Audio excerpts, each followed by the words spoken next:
afternoon, everyone. I was indeed very surprised to take that test and find out how I was rated, because I've always been, and I'll just admit to you that I am a mumbler. You know what I mean? It's been maybe 30 seconds since I last mumbled. I mumble, meaning I tend to swallow my words and not breathe properly and forget to enunciate. And get that?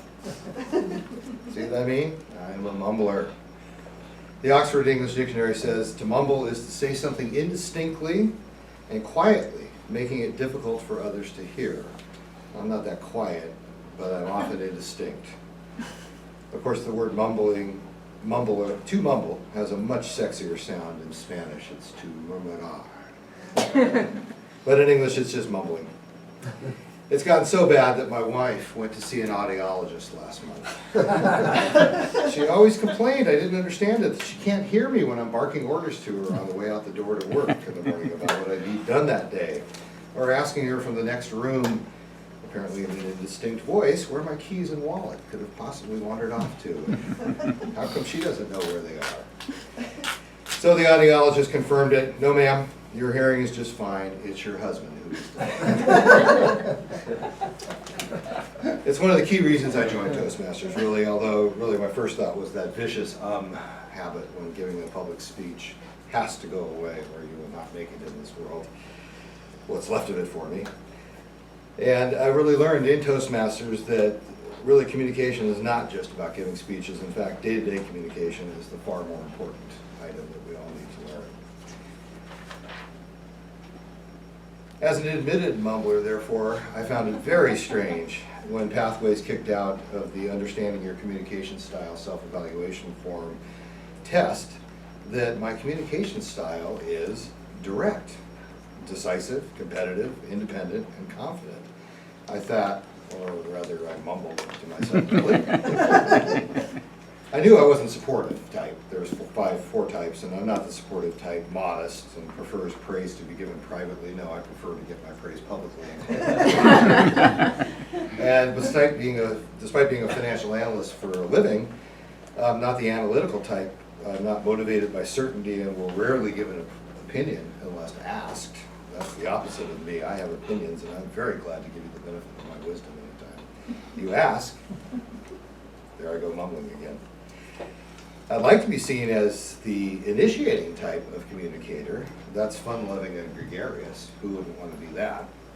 But no, I came out direct, and I knew it was true when I saw in the description that the direct communicator displays more concern for results than relationships and does not easily share feelings.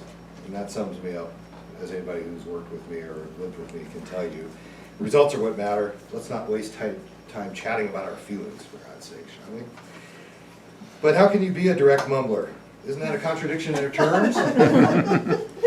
Isn't it a recipe for disaster, even worse? Since if you care only about results and you mumble at people you want results from so they can't understand you, well, you're doomed. Of course, I wasn't a born mumbler. No one is. Mumblers are made, not born. In fact, as the fourth of 5 kids, I learned early on that you best speak right up if you want to be heard, and if you want to get noticed in a crowd like that.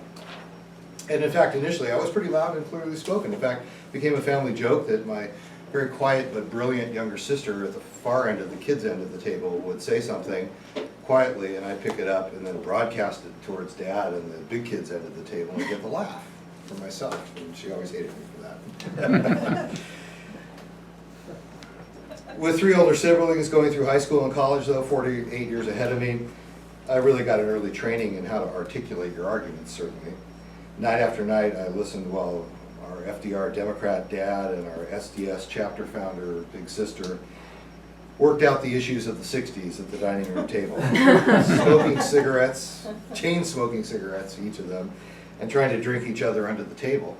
I was, of course, already under the table, curled up asleep, while they debated the bombing in Cambodia and the shooting at Kent State and the wisdom of proletarian revolution. Sister Susan got me what ended up being a whole box full of books that are now labeled subversive lit in the garage. And I used to devour them so I could show off to her and her friends about what an erudite 12-year-old I was. They laughed and goaded me on, and I just loved it, of course, soaking that up. But then, of course, puberty hit, and self-confidence left me. I have strangely adopted this theory that if you could protect your ego if you mumbled at girls and pretended you didn't really care if they liked you, and therefore their inevitable rejection didn't hurt so bad. So I was just kind of thinking, hey, you wouldn't want to go to the homecoming dance with me, would you, Valerie? I didn't think so, never mind, thanks.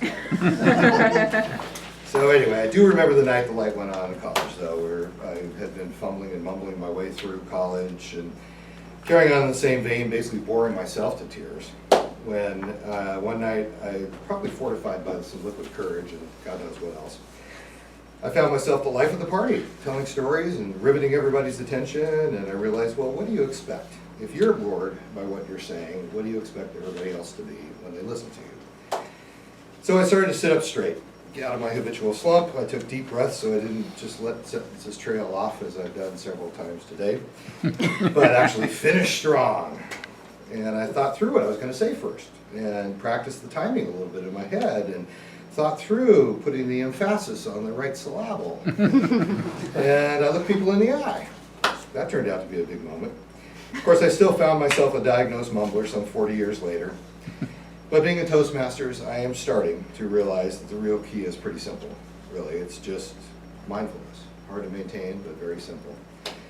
50 to 60% of your attention on what you're going to say and what you're saying, and somehow half your attention on how you're saying it, even while you're up there at the podium.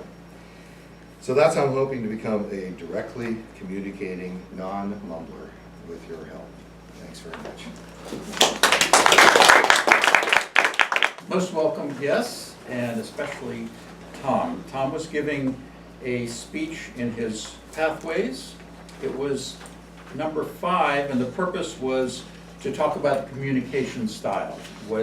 This particular project has a questionnaire beforehand that tries to identify it, and then Tom was to give a speech in which he talked about the impact of his communication style on both his relationships and his public speaking and all of that. And Tom, you really hit it out of the park with that, because you talked exactly about your mumbler and how that impacted your interactions, especially your relationships and also your public speaking. I appreciated it right from the title, a confident mumbler. Again, I like oxymorons like recent past or Army intelligence or things like that. And you have a keen sense of humor. I mean, I liked how you talked about how your wife had to see an audiologist because she didn't understand you, but the problem was, of course, with you, and how you like public praise, don't just sort of sneak it in, and how mumblers are made, not born. Again, all of these contributed to your getting your message across in a very effective manner. Actually, in the evaluation form, the very first item is clarity. Spoken language is clear and easy to understand. And unlike your title, I found your speech to be very clear and very easy to understand. You do have a voice which it's deeper than mine, but it's very resonant. It's very pleasant to hear, and yet it's not overwhelming. I was all the way in the back. I could hear you perfectly clearly for most of it. Again, there were a couple of times when you maybe deliberately or not deliberately embodied your title. Your eye contact was very good, except when you were looking at your notes, and that leads to my first suggestion, and that is, particularly for a subject that you know a lot about, you knew all about this, you didn't need your notes. If you had just kept your eye contact with the audience, then I think you would have been able to get your point across. When you look down, it makes the contact. So that's one suggestion. My second suggestion has to do with the organization. For a speech like this, it was largely to communicate and inform. And so for a speech like that, the old tell them what you're going to tell them, tell us, and then tell us what you told us is a good way to structure it. So that would be my second recommendation. And finally, your gestures for the most part were effective, except when you had your hands in your pockets, so watch out for that.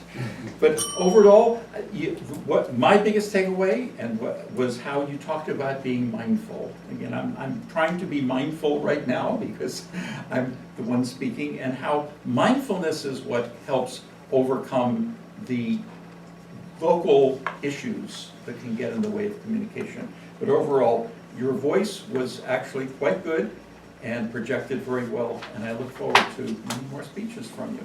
Thank you.